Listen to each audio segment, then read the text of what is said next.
আজকে আমি আপনাদের সামনে যে ম্যাথটা তুলে ধরছি সেটা হচ্ছে x square minus three x plus one equal to zero হয়, তবে x square minus one upon x স্কোয়ারের মান কত দেওয়া আছে। X square minus three x plus one equal to zero.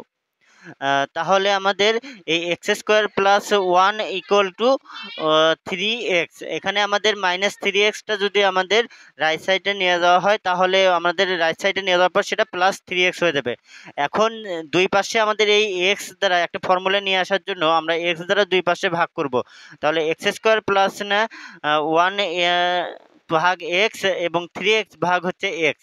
তাহলে এই এক্স স্কোয়ার প্লাস ওয়ান যে পার্টটা আছে, তাহলে এই পার্টটা যদি আমরা এখন আলাদা করে নেই তাহলে আমাদের পাবো এক্স স্কোয়ার ভাগ x plus one by x equal to three, আর ওখানে এক্স এক্স কাটা যাবে। তাহলে আমাদের ফাইনালি পাইতেছি x plus one by x equal to three.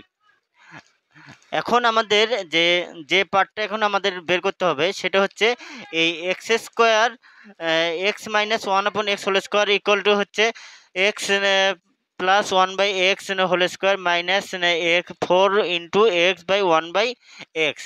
তাহলে এখানে আমাদের যে ভ্যালুটা বের করতে হবে x square minus one upon x square, তো এটাকে আমরা স্কোয়ার মাইনাস বি স্কোয়ারের ফর্মুলা নিয়ে যেতে হবে। তাহলে স্কোয়ার মাইনাস বি স্কোয়ারের ফর্মুলা হচ্ছে a plus b into A minus B. তাহলে এখানে এ প্লাস বির ভ্যালুটা আমরা পাইছি, অর্থাৎ এক্স প্লাস ওয়ান বাই এক্সের ভ্যালুটা পেয়েছি। এই এক্স প্লাস ওয়ান বাই এক্সের ভ্যালু থেকে আমাদের এক্স মাইনাস ওয়ান বাই এক্সের ভ্যালুটা বের করতে হবে। তাহলে সেখানে আমাদের ফর্মুলায় আসতে হবে যে x minus one by x whole square equal to x plus one by x whole square minus four x into one by x. তাহলে x minus one by x whole square equal to three square minus four. তাহলে x minus one by x whole square equal to nine minus four. তাহলে x minus one by x whole square equal to হচ্ছে five. তাহলে x minus one by x equal to হচ্ছে root five. তাহলে আমাদের এখন x minus one by x x square equal to x plus one by x into x minus one by x. তাহলে এখানে এই x plus one by এক্সের value আমরা পাইছি হচ্ছে থ্রি, আর এক্স মাইনাস ওয়ান বাই এক্সের ভ্যালু পাইছি হচ্ছে রুট ফাইভ। তাহলে এই দুইটা ভ্যালু যদি এখন আমরা ইনপুট দিই তাহলে থ্রি ইন্টু রুট ফাইভ